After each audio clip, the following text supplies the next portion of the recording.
Hello everyone, my name is T Hunter. If you are a first-time viewer, welcome to my channel. If you are a returning viewer, welcome back and thank you so much for coming back. So, for those of you who have not watched my previous video, last week I decided to do my clinical reaction to Chris from Married at First Sight. Go ahead and check that out. I'll have the card somewhere up top. For today, I realized that there was still one more spouse from season 12 of Married at First Sight that I just could not let the season pass without me reacting to them. So today I'm going to be giving my reaction to Haley. Now, I know that I went a little bit in depth as far as the clinical approach and how I would approach Chris, but this week I wanted to give my more so like the initial reactions, not necessarily put a clinical lens on this one, because sometimes I think that it's easy to forget that therapists have real reactions, raw emotions when they, in their interactions with people and even when they're watching people, such as on reality TV shows. So I'm gonna have a bit more of a down-to-earth, hopefully relatable approach. Not that last week wasn't down to earth or relatable, but hopefully you understand what I'm trying to say. And once again, I do have some notes, so if you see me looking off to the side, I'm referring to those. All right, without further ado, let's get started. Haley, my first reaction to her, I know they had it for her tag, was always a bridesmaid. So I was getting, 27 dresses, Katherine Heigl vibes, and thinking to myself, man, this would be awesome if she is matched and the match goes well and the marriage goes well, because she had been single for several years after her last relationship coming into this social experiment. So I was very hopeful. However, as the season progressed, I started to wonder, would she be able to connect with her spouse because she had been single for so long? And I don't know what happened in that previous relationship, but relationships, they can be difficult and they can have a negative impact on us, whether we want to believe it, want to admit it or not. So ladies, gentlemen, you can be with your Prince Charming, you can be with your princess, queen, king, however you want to refer to them, and your past can still haunt you if you do not process it. So, seeing that she had been single for so many years, I did question, okay, is she going to be able to open up as quickly as this social experiment may call for or expect?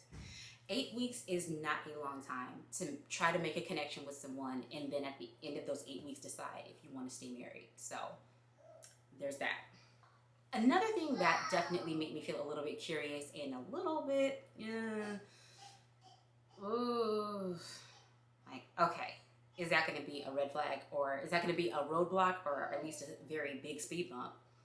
Was the father's advice to her husband Jacob was, if she's struggling as far as her emotions are concerned, to just give her space and give her time. Once again, this social experiment is only 2 months long. So how much space and time can you give someone without possibly encouraging them to just pull away from you altogether and to remain distant because so much space has been given? And her husband had asked that question. I don't know if he asked her directly or if he just pondered it to himself. Okay, how much space am I supposed to give her if at the end of this experiment we're hoping to forge a connection that would ultimately lead us to say yes to each other on decision day? It's hard to have this expectation of give me my space and give me my time without there being very clear parameters around, I need a few days, or I need a couple of hours, or I need a few weeks, when this experiment is expecting you to be able to quickly build a foundation and ideally choose to stay married. It's hard to do that when there's a lot of distance between the husband and the wife. So that definitely worried me in Haley's case. Now, I definitely noticed a clear distinction between Haley before the wedding and Haley after the honeymoon, as most people probably saw, including her husband Jacob. I can definitely understand why she checked out after the whole fiasco with girls' night led to the husbands being included and everyone scattering once Jacob came downstairs. Yeah, not a good look. Even if it was intended to just be a girls' night, as the husband stated at the reunion, it could have been cool for her to just say, hey, you know, girls' night actually ended up turning into couples' night. You want to join us downstairs for a drink or whatever it was that they were doing. So not being intentional about including her husband definitely rubbed Jake the wrong way, clearly. And then as a result, that led to him projecting onto her his previous experiences in relationships where he's lied to and he's cheated on. So therefore, his wife must be a liar and a cheater. And so without giving her an opportunity to prove that she's none of those things, Haley just checks out because it's like, well, you've already made up in your mind. So I could definitely understand why she would check out at that point. It's hard having someone question your character and take shots at your character and still want to be in relationship with them. And however, there was no real time in. So we took a time out, or we saw her take a time out, but there was no, okay, now that horrible thing happened, that explosion happened, can we try to get back to building a connection? And I don't know if it was solely based on the projection or if it was based on the failed attempt to forge a physical connection as far as the intimacy was concerned, but it was really hard to watch Haley reject Jacob over and over and over again. It was awkward to watch them week in and week out, with him maybe trying in his own way to forge a connection with her, and she just was not having it because she did not find him physically attractive right off the bat.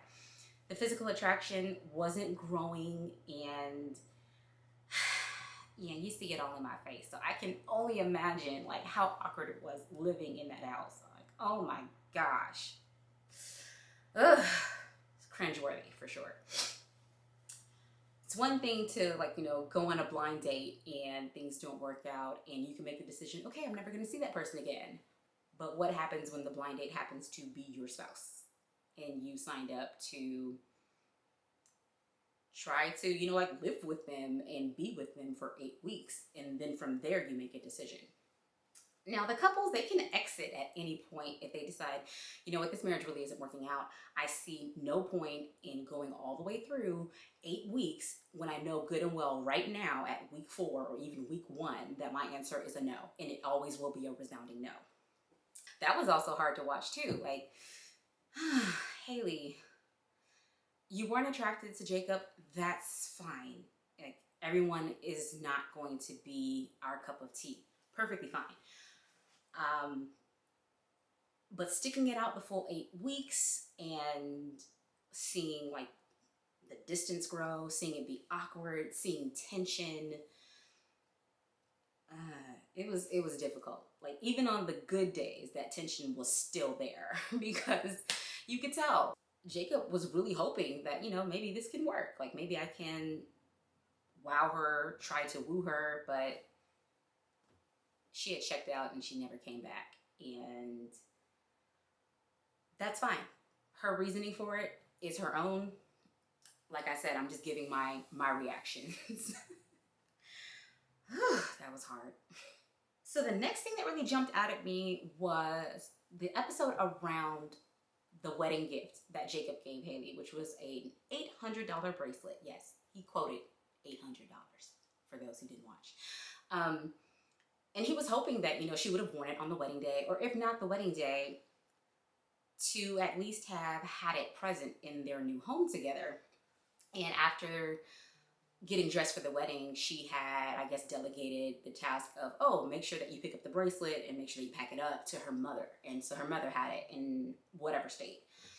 And so it was really hard seeing the back and forth between Haley and Jacob because Haley did not quite seem to understand why the bracelet and it being physically present was a big deal to Jacob. She did not seem to understand why the bracelet not being around and her making the decision for it to not be around was hurtful to him. So yeah, it really did not paint her in the best of lights, in my opinion. It was really hard, like seeing that disconnect. Like, you didn't have to wear it, but it would have been nice if it was here. Well, why would I have it here if I'm not attracted to you? Like, that's what it that's what it felt like. And I was like, oh my gosh, this is so difficult. This is so hard to watch. Sorry if you hear my daughter in the background. Clearly, she has her own thoughts. Yeah, and she's super vocal. Yeah, but yeah, if she was watching it, she probably would say the same. Like, that was hard to watch. Ooh. The difficulty with Haley not being able to understand why Jacob was so disappointed and hurt around her approach with the bracelet, it made it very hard to like side with her. And it definitely at times made her look kind of callous and mean, especially that FaceTime call with her mom. Oh my goodness. I know she said whatever she needed to say to Jacob's face, but then to go and have this rather catty conversation with her mom and, oh well, he gave me this bracelet, he's making a big deal about it and how much money he spent on it, so can you please send it over here? And the mom was saying, I will overnight it so that he can have his bracelet. And I was thinking, okay, both of you two are missing the point, and your conversation is not private, it's being filmed. Not only is Jacob going to see this, but the whole world is going to see this. And so it just really came across as, mean girl vibes. Sorry, not sorry. That was hard to watch. It definitely showed like not only like a lack of compassion, but it seemed to show like just like it was very distasteful. There was no class whatsoever in that conversation, in my opinion. That was difficult to watch, knowing that Jacob was in the apartment while she's having this private conversation that's being filmed and will be aired, so he will be able to watch it and react to it. That's all I gotta say. I would say the last two things that gave me very strong reactions to Haley would be when they were at the, number one would be at the marriage retreat, couples retreat, however you want to phrase it. And she was asking, I guess the question, not just Haley, but the question that was posed to all of the couples was like, what have you learned so far about yourself during this process? And I was baffled that Haley seemed really upset or irritated even that Jacob was saying, I haven't learned anything more about myself in this process. Probably because he was maybe thinking from the stance of, if I had a connection with my wife and we were actually doing this marriage thing, like perhaps I would learn more about myself, because marriage is a mirror. But if your mirror is broken and there's nothing to reflect back on, I don't know. I don't know if that's the angle he was coming from. But if it was, that would make perfect sense. Like, okay, if marriage is supposed to be a mirror, but I don't have a mirror because my spouse isn't invested and maybe doesn't want to be invested, like, what am I supposed to learn about myself in relation to this person that I took vows with? Difficult. So it was hard to watch her just get really irritated and then mimic him and mimic the way that he was speaking when he said, like her words verbatim, hey, you told me you didn't feel a connection in my attempts to try to build one with you. Those attempts were too heavy. And she's like, oh, too heavy. I was like, oh my gosh, like how old are we? Why are you doing this? Like, you're not attracted to him. Fine. But do we have to crush spirits and do we have to be nice nasty? Because she wasn't going off like Bad Girls Club, but just because you smile or perhaps you don't raise your voice or you don't use profanity, that does not mean that your words cannot still be hurtful. Condescending tones can be just as painful to hear as someone yelling at you, raising their voice at you, and using disrespectful language towards you. At least in my experience, it is just as painful. Lastly, some of the never before seen footage that was aired at the reunion. The couple, sometimes they'll do these like fishbowl intimacy questions that the experts will give them. So in the discussion around intimacy, there was the conversation around what do you find, or what is the most attractive feature, in your opinion, on your spouse? And after Jacob answered that question, the next challenge, invitation, whatever, was hold hands for the duration of this exercise. And I was cringing as Haley said, oh, I really don't like holding hands. And it was like a, let me hype myself up just to hold hands with my spouse because I really cannot stand him. And I was thinking, oh, it is so brutal watching this rejection over and over and over again. Like, oh, like, Haley, I don't know why you stayed in it as long as you did. Like, in the beginning, the first couple of weeks after the honeymoon, I do recall a statement where she said, I want to keep trying. And you know what? Like, you deserve to be in a marriage with someone where you want to try because you find them attractive, you find them interesting, you get their jokes, you get their personality. And sadly, sometimes with a stranger, that's not going to happen. Yeah. This season was brutal. It was hard to watch. It was hard to watch her not be attracted to Jacob. It was hard to watch Jacob kind of get stuck in wanting to try, but feeling like, is it okay for me to try? So it's like, I'm looking for a green light, but I keep getting yellows and reds. Yeah. I'm sorry. And for those of you who may be super distracted by my facial expressions, I'm sorry, but these are my real reactions. Yeah, so a lot of the cringing that I'm doing is real rap raw. So yeah, as a therapist, like if Haley were my client, I know that I would definitely have to talk with my colleagues and discuss countertransference for sure. But even if she were not my client, it's hard to watch someone go through a social experiment such as an arranged marriage and know good and well they are not attracted to their spouse. And because they're not attracted to their spouse physically, now there's a roadblock to them being attracted to them in any other way. Like, no foundation can be built because they can't get over the hurdle of, I don't find my spouse physically attractive, and I don't understand their personality, I don't understand their quirks, and this isn't gonna work for me. And she has a right to feel that way and thus make the decision of, I would rather get a divorce. Oh, last thing, I promise. I was surprised that she kind of seemed surprised when she noted that he had blocked her on all platforms. Like, you weren't giving him any play, you weren't interested in him, that's fine. And he admitted to feeling dead inside living with her during this experiment. So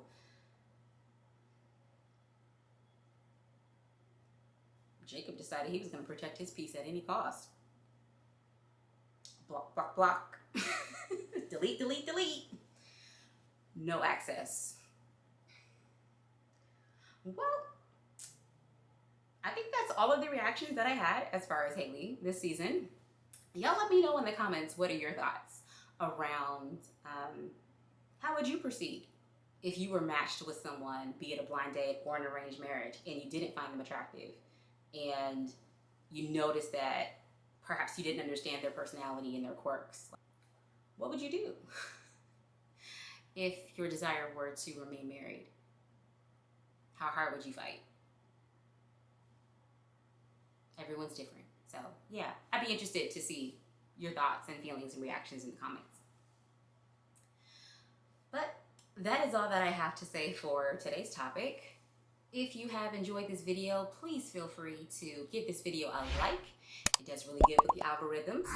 Subscribe to my channel and hit that notification bell so that you never miss a post. Thank you so much for watching, and I will see you in my next video. Bye, guys.